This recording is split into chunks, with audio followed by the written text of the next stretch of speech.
Jai, welcome to Computology Academy, and today we are going to discuss about the menace of drugs and the issue that is going on because of India is sandwiched between Golden Crescent and Golden Triangle.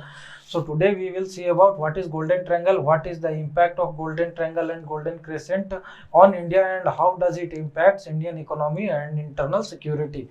So do subscribe our channel and press the bell icon to get notified whenever we upload new videos. So let us start. So here this is the diagram, this is the map which is showing the Golden Crescent and Golden Triangle. So the Golden Crescent is between Iran, Afghanistan and Pakistan. So this Golden Crescent basically flows through the hilly and the mountainous regions of these three countries. Here it includes in Afghanistan Hindu Kush, in Pakistan it includes Kirtar and Suleiman ranges, and in the Iranian the different other hilly regions. And in these regions there is a good amount of production of opium and heroin is going on. So basically opium, the poppy plant, is used to make the opium and as well as the heroin, and these things are being smuggled to different parts of the world, and one of the major part of this region's production comes to India through the border regions of Jammu and Kashmir, Punjab and Rajasthan. And whatever the money is generated through the sale of these illicit drugs and the heroines, that is being used by these countries, that basically this Pakistan, against India itself. Whatever the money is generated, they use it to purchase the arms and armories, and they used to fund the terror activities in India and to create the disturbances in different parts of India, like that is Jammu and Kashmir, and the bomb explosions that they used to do time and again on India, or the terror that had been in Mumbai in 2009. So this is the Golden Crescent region and this is the Golden Triangle region. So the Golden Triangle region is a opium producing region since very old days.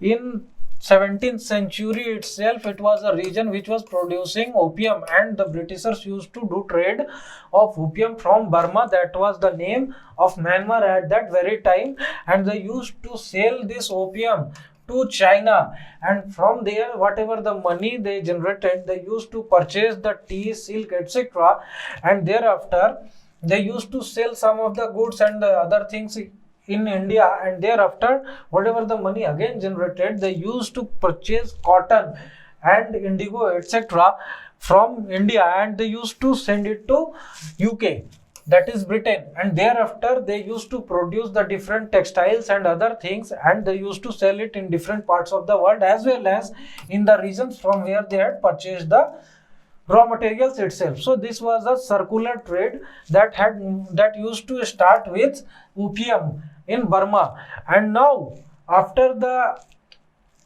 independence, India is sandwiched between this Golden Crescent and Golden Triangle region, and because of that India is facing great disturbances in these regions, border regions, because of these illicit drug producing regions.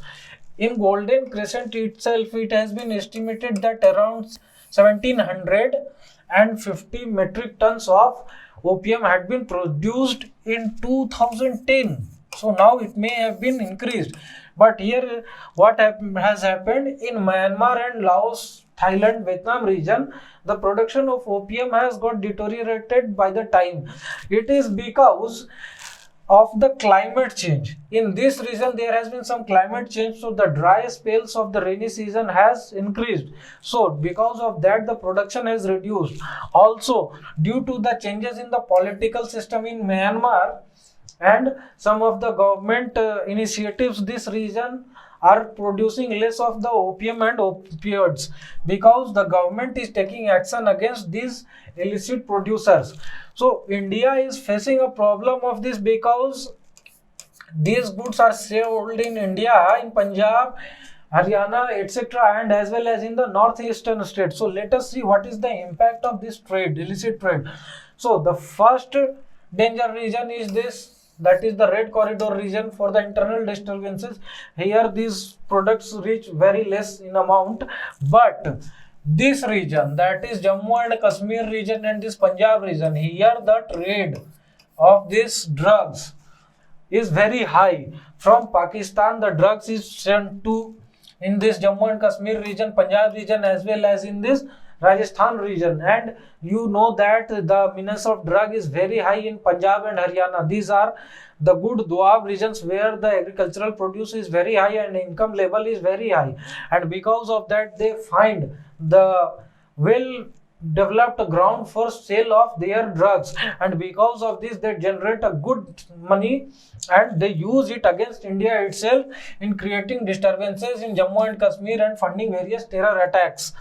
Thereafter, here in Myanmar, you know that the border with Myanmar is porous, and because of the region, the topography, here the people who are living are the tribals, and they are having their relations on the both side of the border. And because of this, what has happened, India and Myanmar is having an agreement where there is restriction free movement of the tribals to meet their relatives and for other things throughout the border. Across the border for 10 kilometers they can move in both the direction for 10 kilometers without any restriction of visa or passport on the border. And this is porous nature of border has created a very great problem of this drug trafficking.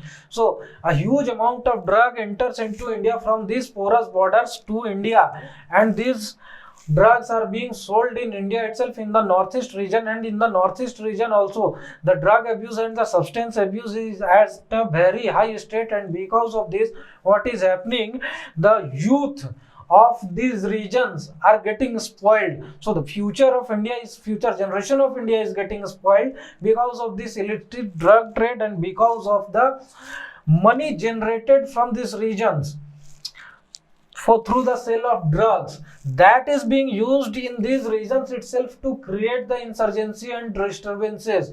You know about that here are various terror groups and the extremist groups in northeast region like ULFA, like NSCIN and the NSCINK, etc., and the Tripura Liberation Tigers, etc. Whatever you say, in each and every state there are some of the extremist groups who are using this drug money and the illicit money to fund their activity and to purchase the guns and the armories. So here you can see the impact of this illicit trade.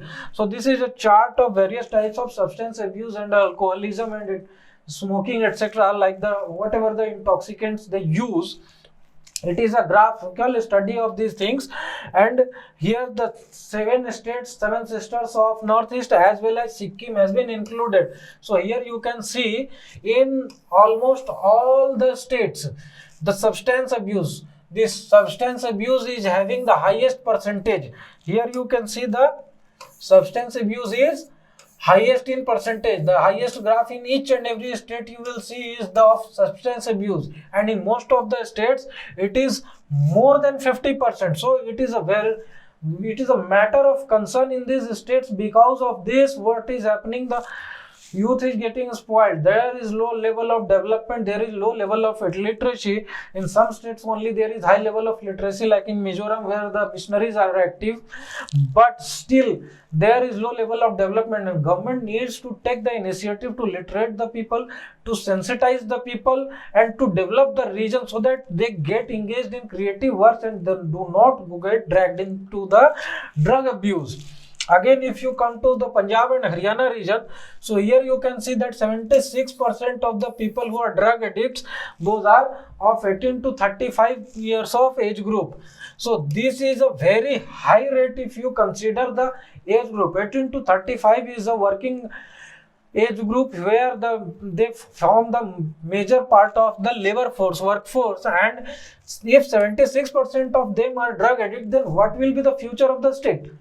Who will be working for the development of these regions? So this is a very great matter of concern. And here you can see that heroin is about 53% and raw opium is about 33%. So in major part of the Punjab, 86% of these two are forming the drug abuse. So heroin 53% and 83% is raw opium. So you can imagine that these people are using such a harsh drugs in such a huge quantity that they are getting drugged, and they are nowadays not going to even the de-addiction center. Even if the government is trying to sensitize them, try to literate them about the ill effects of the drug abuse, then also they are not giving a heed to such kind of informations. Same is the situation with Haryana. Here you can see the graph of the drug abuse in Haryana is going on increasing, and such a huge amount of these drugs have been seized last year. So this is the situation in Haryana, that time and again the narcotics department is seizing the drugs. Still there is very high rate of increase in the drug abuse and drug addict people, and this is because these regions are well developed regions in terms of agriculture and income level. So here the income level of the farmers is very high. They used to work throughout the day in their farming land, and thereafter in the evening for recreational purpose they had started to use these drugs, and now they have got addicted to these drugs. Second thing is that the sex ratio, that is the male to female sex ratio, is very low in these regions. In most of the regions in these states it is about 750 or something above or low of this. So this is because of this thing also there is a high rate of drugs abuse, because after the work they don't have any other thing to do. They just have to get back to their home and use drugs, alcohols and whatever it is. And because of this, what is happening, the next generation of this region is getting ruined. So the government needs to sensitize the people of this region and to stop this illicit drug trade. So the government of India needs to improve the watch at the borders to restrict any kind of illicit drug trade and to improve the vigil on the borders. Only then this can be reduced. So this is the issue with India. Now, the questions may be asked that what is the impact of Golden Crescent and Golden Triangle on Indian economy, or it may be the internal security of India, or it may be how does the vicious cycle of drug trade is used against India itself. So these kind of questions may be asked. Now we will leave and subscribe our channel and press the bell icon to get notified whenever we upload new videos. Thank you very much and have a nice day.